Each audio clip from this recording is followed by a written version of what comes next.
I nominate Hannah Lawson. Thank you, Councillor Baker. Do we have any seconders? I'll second. Thank you, Councillor Keaton. Do we have any other nominations? Can we take a vote? All in favour? Many thanks, that's carried. I propose that we will delay the election of the Vice Chair until the next meeting, as we have 2 vacancies at the moment, and we'd prefer to take that election when we have a full complement. Thank you. Okay, second agenda point is apologies for absence. Thank you, Chair. Apology from Councillor Angela O'Connor. Thank you. And agenda point 3, disclosures of personal and prejudicial interests. No, none. Okay, thank you. And agenda point 4, approve the minutes of the previous meeting. I'm going to go through page by page. Please raise your hand if there's anything that you want to bring to my attention. Page 1. Page 2.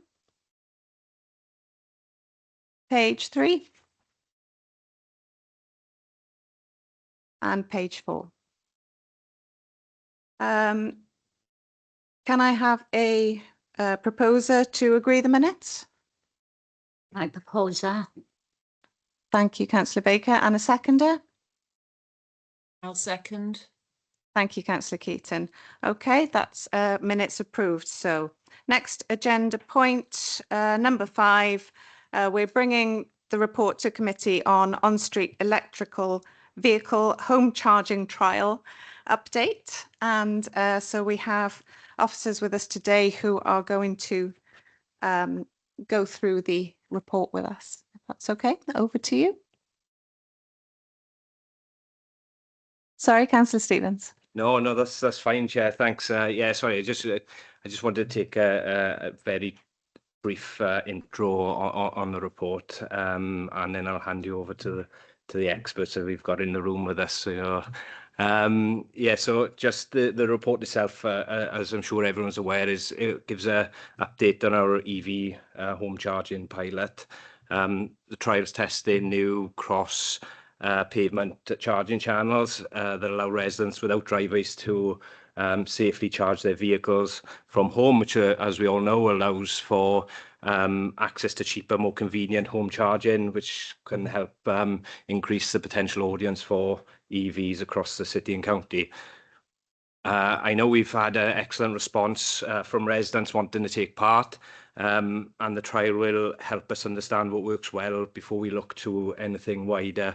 It also links directly, which is, it'll be great to have the input from the committee, because it also links directly to our work on climate change and sustainable transport. So I would like to thank Johan and Chloe and the transport team in terms for all the outstanding work they've done in getting this off the ground, as well as our highways maintenance teams, Bob and the gang, for overcoming some of the initial concerns around it. So I think it's been a very much a collaborative effort.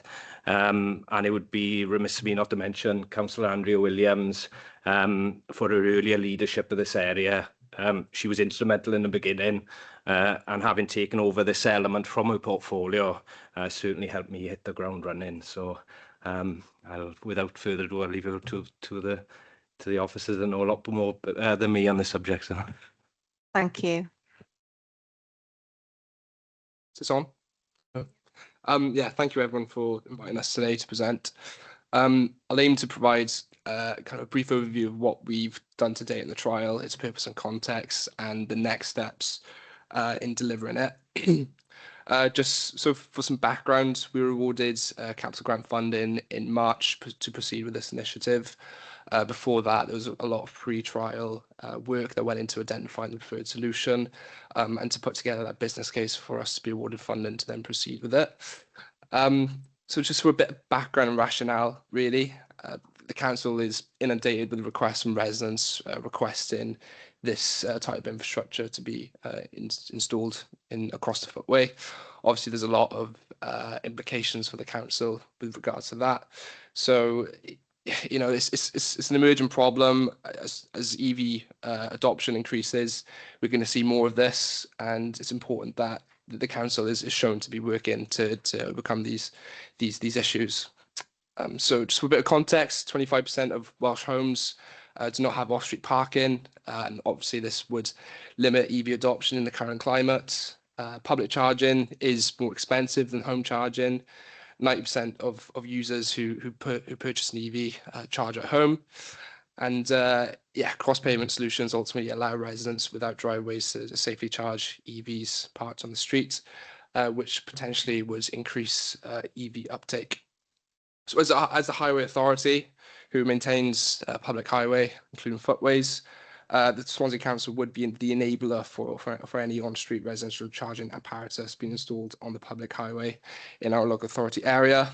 At present, our current policy is that we do not permit the installation of private vehicle charging cables, and that's due to a number of safety issues and liability concerns. So the report aims to address a few challenges that's already been identified with other trials that have been delivered across the UK. Highway safety is a clear one. You know, how do we install this equipment without it posing as a trip hazard for footway users, and especially for vulnerable user groups as well. Liability insurance, the council is liable to maintain that highway. If we were to permit residents installing this equipment, then would the highway authority still be liable for any trips or any damage to third parties? There's resource and cost implications as well. Who would be responsible for managing licenses that would permit these installations? Who would be responsible for inspecting the equipment, administration as well? You know, processing applications, approvals. There's a lot of unknowns with regards to the admin side of it, and I think so far in our trial, this has definitely been something that has kind of come up already. Planning permission, our planning department determined this work in the trial as de minimis work, I believe that's the term. But moving forward, if we were to roll this wider, would planning permission be required? I believe that if a cable was to be installed on streets within 2 meters of the public highway, then that would normally be determined as requiring planning permission. So engagement with that department is necessary as well moving forward. Earthing considerations, we did have one property in the trial that was unfortunately located within 2.5 meters of a lamppost. These have different earthing potentials, so if somebody were to charge their vehicle within street infrastructure that is metalled, then that could potentially cause an electric shock due to touch potential differences. Obviously, there needs to be some sort of enforcement in place, because if we were to just let this happen without anybody inspecting, then we could have that risk of cars being charged next to lampposts, which would obviously cause a massive safety risk for footway users. I won't go through all of them. There's lots of challenges, but I hope that gives you kind of an indication as to what we're working with and what the trial aims to address. So this, as I mentioned earlier, there's a significant increase in residents' correspondence with us wanting this equipment in the footway. In response, we've carried out internal work across departments and highways, looking at different solutions that are currently emerging on the market. And following that feasibility work, it was determined with agreement that the turbocharge equipment was the preferred solution moving forward. It's been tested all across the UK. It was successful in Dragon's Den, I believe, so it's had a lot of investment as well. And they've been very generous in offering support to our highways teams in kind of getting to know the equipment, how it interfaces with the highway, and whether there's any safety risks or challenges. So that's been really welcomed as well from our point of view. So there's a bit of a timeline here around the pre-trial implementation. So Transport Strategy, we circulated a briefing note that identified different solutions and shared that with our highways maintenance team. We then had a meeting with Blaenau Gwent, who were the first local authority in Wales to actually implement this solution. So that was really good to kind of figure out the different challenges that they've encountered in delivering their trial, and then kind of taking that into account in the Swansea context, and then kind of informing that in the reports. We then had an online meeting with Charge after that was identified as the preferred solution, which was really useful, gave our high-risk teams confidence in moving forward and saying that this was something that could be delivered. Prior to that, there was a bit of nervousness around, obviously the admin, the installation, who would be responsible. But seeing that these trials have been implemented in other local authorities definitely gave us confidence in being able to do it ourselves. But at the time, we were mindful that this had to be under a small scale, only because it's obviously there's a lot of unknowns. So by having 10 properties, it would give us that sample size to be able to determine moving forward whether there are any constraints for us to move forward. Then we had meetings with the cabinet members, and we successfully went to cabinet to present this proposal for a trial at 10 residential properties across the local authority area, and we were given approval to then submit a bid application, which was successful in March.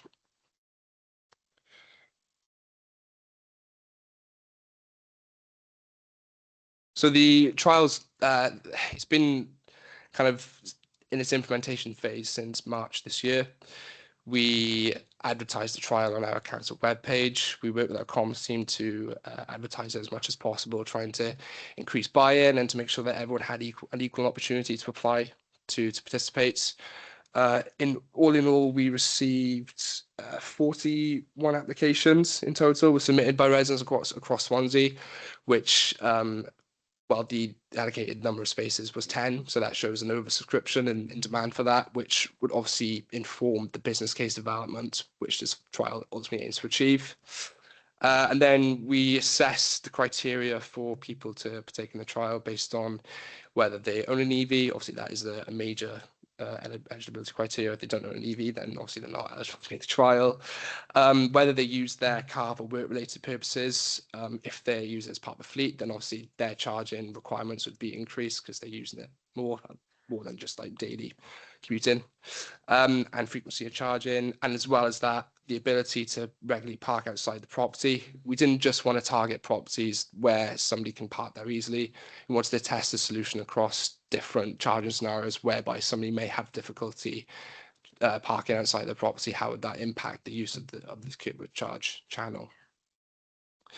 So following that eligibility criteria and assessing applications, we established a short list of 10 properties to be in the trial. The report goes through a bit of detail on how we then move to the next steps. The mechanism from which we're able to permit the installation of the cables is through a Section 178 license. Now, this essentially transfers liability from the council to the resident.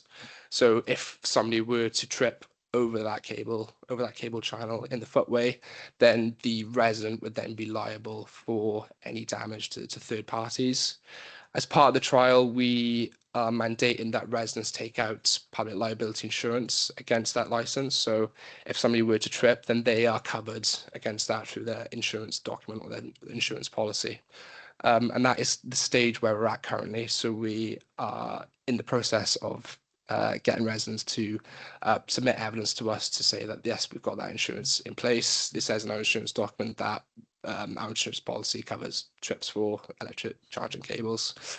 And so far, I guess it's been kind of clear that there are challenges in trying to kind of get these documents in place, ensure residents are all kind of there and ready to go with this implementation. It has introduced delays in our program as well, which is something that was anticipated because obviously it is very new, what we're doing here. But obviously it's a learning curve for us, it's a learning curve for the residents, and it's a learning curve for our teams as well. So the next steps, we're aiming to appoint a local installer who would install the home charging unit on behalf of the resident. The trial is fully funded, so the participants do not contribute any financial, well, they're not contributing anything towards the financial element of the trial. Swansea Council is paying us through Welsh Government grant funding, so we're paying for the cable charge channels and the home charging unit as well. the ownership of that home charger would then be transferred to the resident. All the risk assessments, the electrical certifications would also be transferred to the resident as well. We've already procured the channels. They're with us in the office upstairs.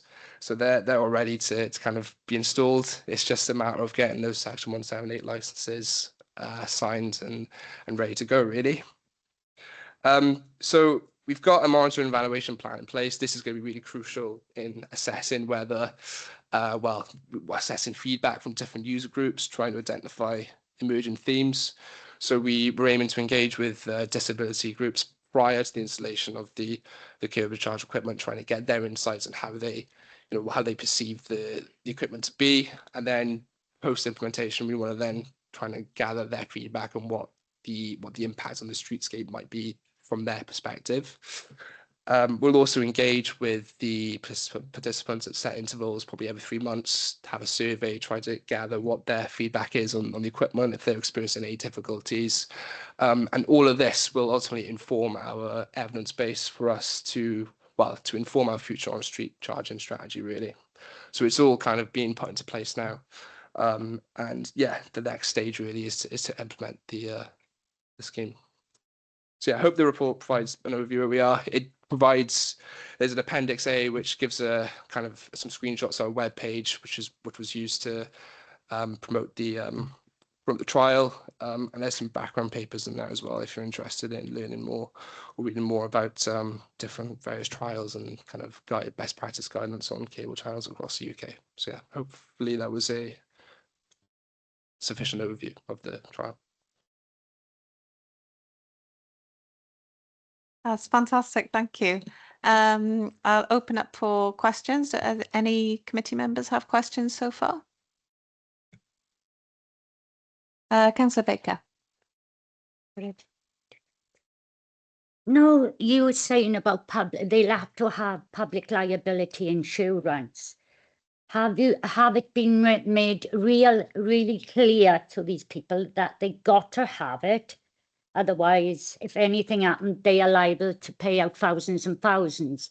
Have you explained everything, even to the elderly? Because some disabled people don't take it in as quickly as others would. And I think it'd be very unfair if they didn't understand about what public liability stands for. And if it could be explained properly what public liability stands for, most people will go, public liability, what's that for? So it had to be explained properly to them that they got to have public liability. And then when I'm looking at it again, if you want low cost, you've got electric car, which is working out cheaper than petrol or diesel. Charge up down Tesco's, whatever, because there's loads of charging points down Tesco's by us. It'd be a shame to see that they think, oh, I'm going to have a charging point, and then realising they cannot afford the public liability insurance. And how much will this public liability insurance cost the participator of having the EV charger in their property? If they got to go across the road, this is what you're on about, not the one that you can drive into your own drive and plug it in personally yourself out on the roadside. So for your first question, the trial is really clear in making sure that people understand what liabilities will sit with them. So making sure that they're clear on the risks that will sit with them. Nobody will be admitted to the trial without evidence to support that they have adequate level of insurance in place. And I think you raise a really good point about public liability and how accessible of a language is that for potentially some people. And I think that when we've had engagement with all members, every member of the public who has applied for the scheme and moved forward into that shortlisting, and we've been really clear in going back to them to say this is what you need. And if they've provided, for example, something that doesn't meet that criteria, we've gone back and clarified that to them, exactly what it is that we need from them. Often the documents that we're asking for somebody's car insurance, for example, would cover it. It would be just something that's referenced in the policy document. So I think whilst we're saying kind of public liability here, and it's really clear what we're asking people to provide. Yeah. I think, you raise a really good point in terms of that future communication. If this was something that we were to roll out on a much wider basis, is making sure that it's got that kind of accessible language, that people know exactly what it is that's required of them. But to be, perfectly clear, this trial will not admit anybody who does not have an adequate level of insurance in place. Would you be able to then say to these people, look, this is, because you haven't got this is the cheapest sort of public liability you can get on the market, to advise them, go ahead with the scheme, but we can give you names or phone numbers so you can apply for these insurance at a cheaper level? So we wouldn't be in a position to be able to advise somebody on what product they might want to take out for this. All that we'll be able to say is this is the level of cover that you require. We can signpost them to whether that's something that might be covered on your car insurance or your home insurance. But ultimately, it will have to state quite clearly that it's covering that public liability element, for any trailing cable, for any charging cables that they're using for their personal vehicle, that might be in the public highway. A lot of the car insurance policy documents that we've received from participants automatically include that, but that's something that everybody would have to check that is covered within their policy document if they were to apply for this scheme going forward. I think the benefit of doing it on the trial at the moment is that we're making sure that we're covering all of those bases, but it also helps us to inform what level of oversight we would have to have of those products that a private individual is going to hold if we were to administer this on a much kind of larger scale in the future. Okay, thank you. Thank you. Councillor Stevens? Yeah, can I just second in terms of what Chloe was saying, and just highlight, I had a similar example, a similar potential situation to what you were raising there in terms about the little bit unsure in terms of the public liability. Someone contacted me yesterday about it, funny enough, actually, someone who's taking part in the scheme, and I have to say, Johan sorted it out literally within 2 minutes in terms of the what the process was, and it was just a clarification thing. It was really, and they were all fine anyway. So I just wanted to get that. Thank you. Councillor Evans? Yeah, mine's a liability question as well. What happens in the future if it's rolled out and the property is then sold? Would liability ever come back to us, or would it be attached to the homeowner? It's a good question. I mean, it's something that has been identified in previous trials. Currently, we don't have a policy or anything in place to kind of support us with this. I think it's been advised in previous studies that if, say, that license holder would move property, there would be a period of about 3 months where the new homeowner would have the opportunity to then, have that license transferred to them. As the council retains ownership of this curb charge channels as part of the license agreement, if that new homeowner were to say, were to reject that proposal, then the local authority can remove the channel from the footway. Is that okay? Councillor Keaton, did you have your? Oh, yeah, thank you, Chair. It has been partially answered. My other concern was how we'd stop people parking where they're not supposed to outside an electric, but you do mention it in the notes, so there's not much you can do about that, and that would be my chief concern. But thank you. It says in the Section 178 license, if a participant were to force alternative arrangements, i.e. if they put cones outside the property to maintain access to their charge point, then that would be considered a breach of the terms and conditions. So the council would then be able to remove that equipment from the footway. Councillor Fogarty. Yeah, thanks for the opportunity to speak on this committee that I'm sadly no longer a member of. I'm here as the councillor champion for transport, and I guess I just really want to recognise how fantastic it is that we've got to the point where we've got a trial that's live and it's got participants, because it's not that long ago that I was chairing this committee and we were told it was basically impossible to make this happen. So the progress that's been made in such a short amount of time, I'm really pleased, and it's really going to support residents with the transition to electric vehicles, which we all know is picking up pace all the time.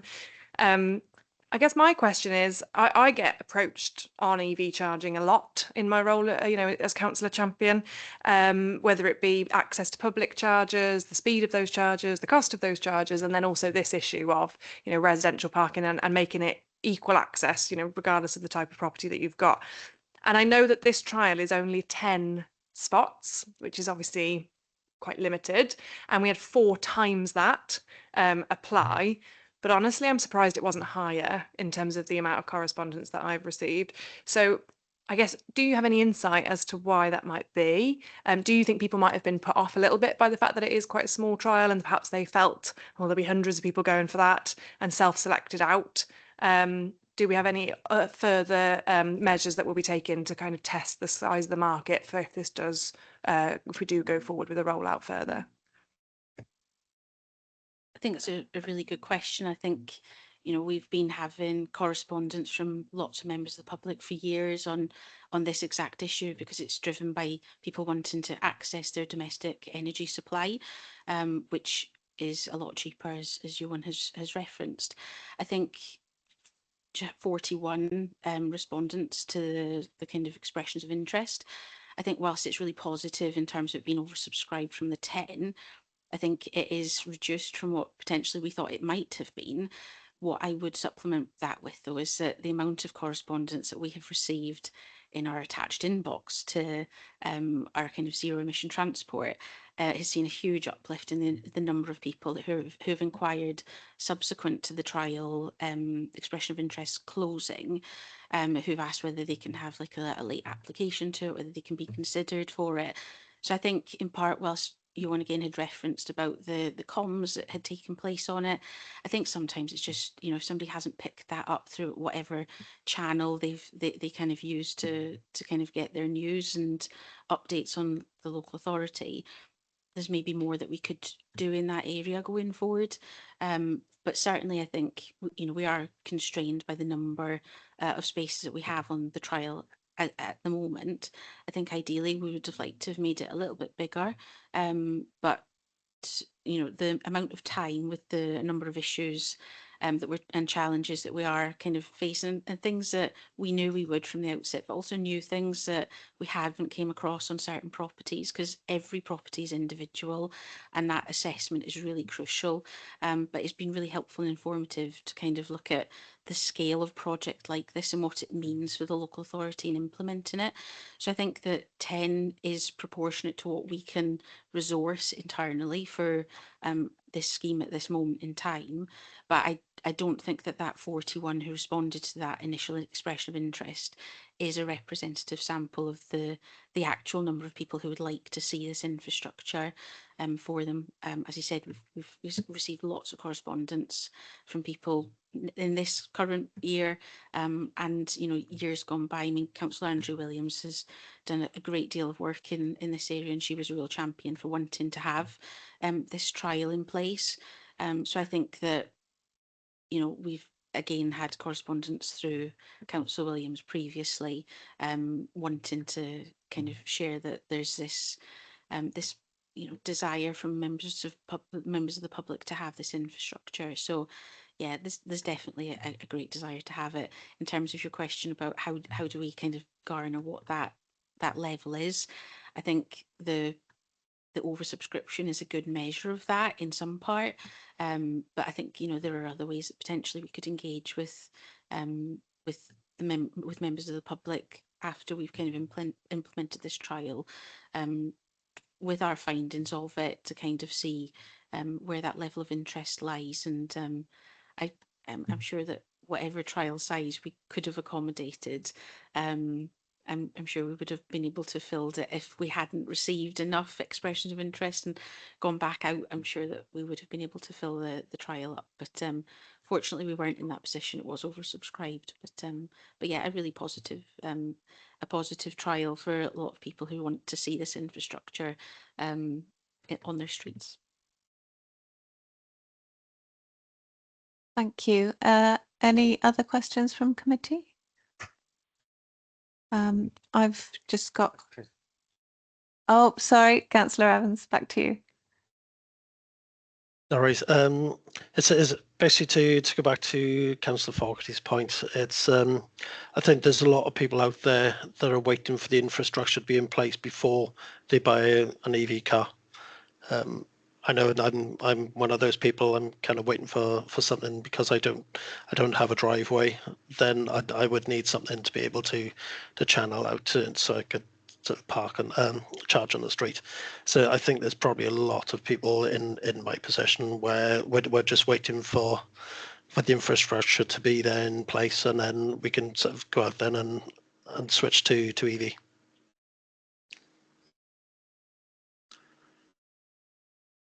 Thank you, Councillor Evans. Yeah, I think that's a really good point. I was kind of, my question that I was going to ask sort of touches on that a little bit as well, which is that of the applicants, the 41 applicants, we have obviously the 10 that have been accepted, which is a cross section of different types of properties. But I was wondering, I don't know if you have the information to hand, but it would be really interesting, I think, to know how many of the remaining 31 properties would have been eligible and would have met the criteria in terms of safety, not being too close to a lamppost, etc. Which ones it would have been, how many of those it would have been possible to fit with a turbo charge? So for the trial to be successful, we had to shortlist obviously how many properties we could do to start with, and making sure we had that good geographical spread of locations was really important from the outset. Taking in a number of other factors, we won't truly know how many of those people would have been fully eligible until a site assessment had been carried out. So obviously, you know, there's a lot of work that goes into establishing that, and we're still in the final stages of doing that for the 10 properties. From the initial 10 people who were selected for the trial, not all of them have moved forward, for, you know, a couple of the reasons that Johan has outlined. So whether there's a safety issue that we have not been able to satisfy that mitigation of risk for, then they've not been included in the trial, and they've received correspondence to advise them of that. Each person who was initially offered a place on the trial had a physical site assessment and visit from officers who would have looked at more detail, because I think whilst, you know, with the best will in the world, you can do a desktop assessment of these things, sometimes you do have to go out and physically see, you know, the nature of what would be installed in each location. So without assessing every single property to that full extent, it would be really difficult for us to fully understand and know that.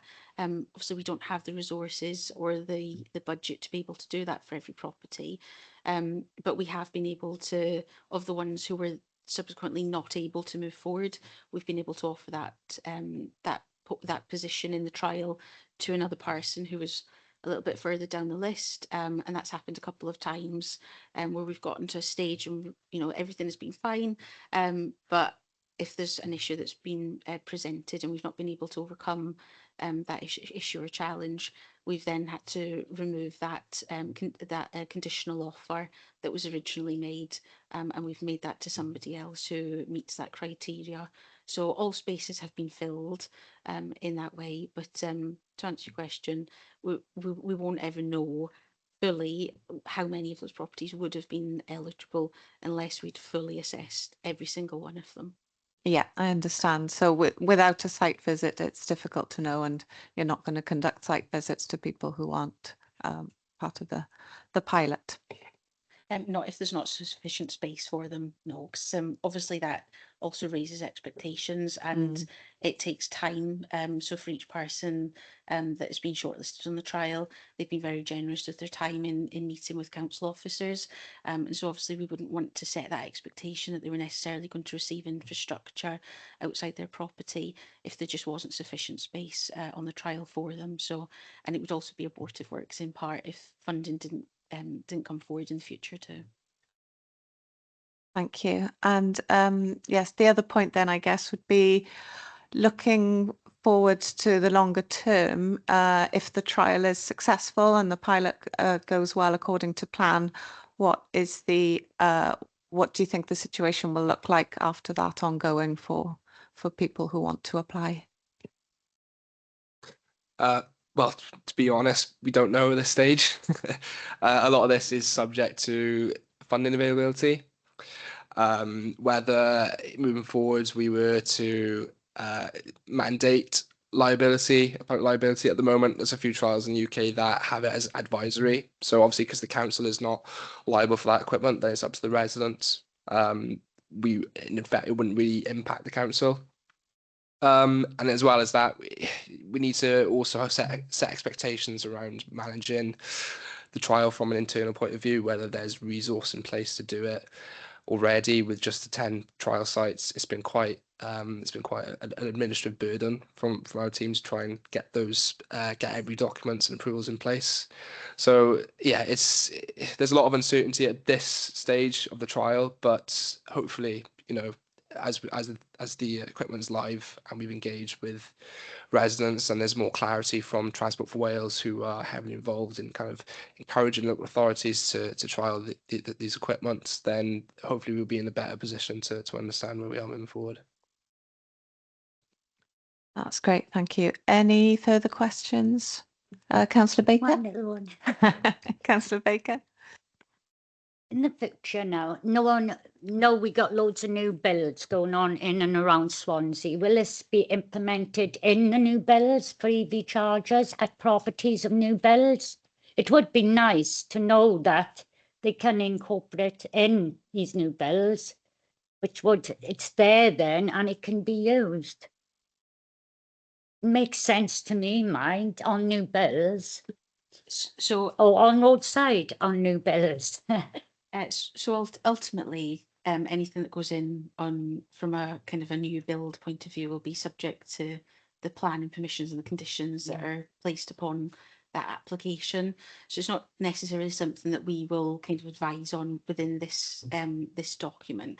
I think ideally, as a local authority, we see ourselves as complementing the private sector, whilst our public infrastructure takes up just over 50% of the coverage of public facing EV chargers in Swansea. Likewise, if there are private developments, you know, ideally we want them to be installing this infrastructure so that people can charge, and that's something that's been thought from the outset of the development of the plan. So that's something that certainly as plan applications come through for us to comment on from a highways point of view, we'll be keen to see.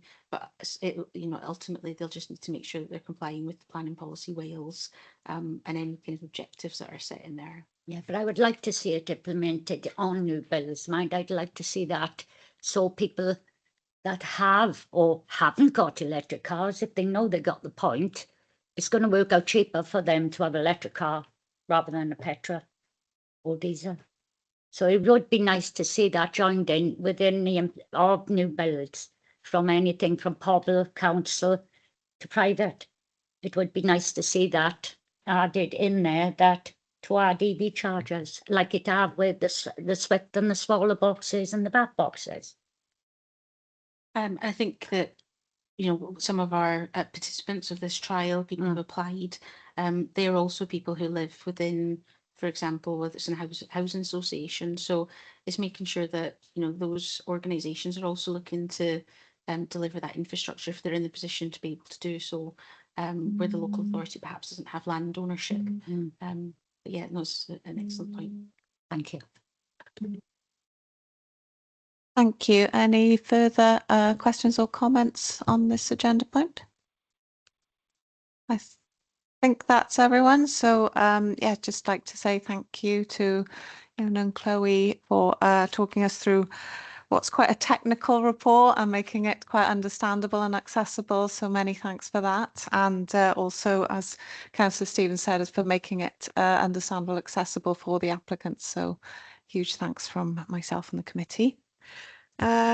Okay, so moving on to agenda point 6, that's the work plan. I don't believe we have any further updates currently on the work plan.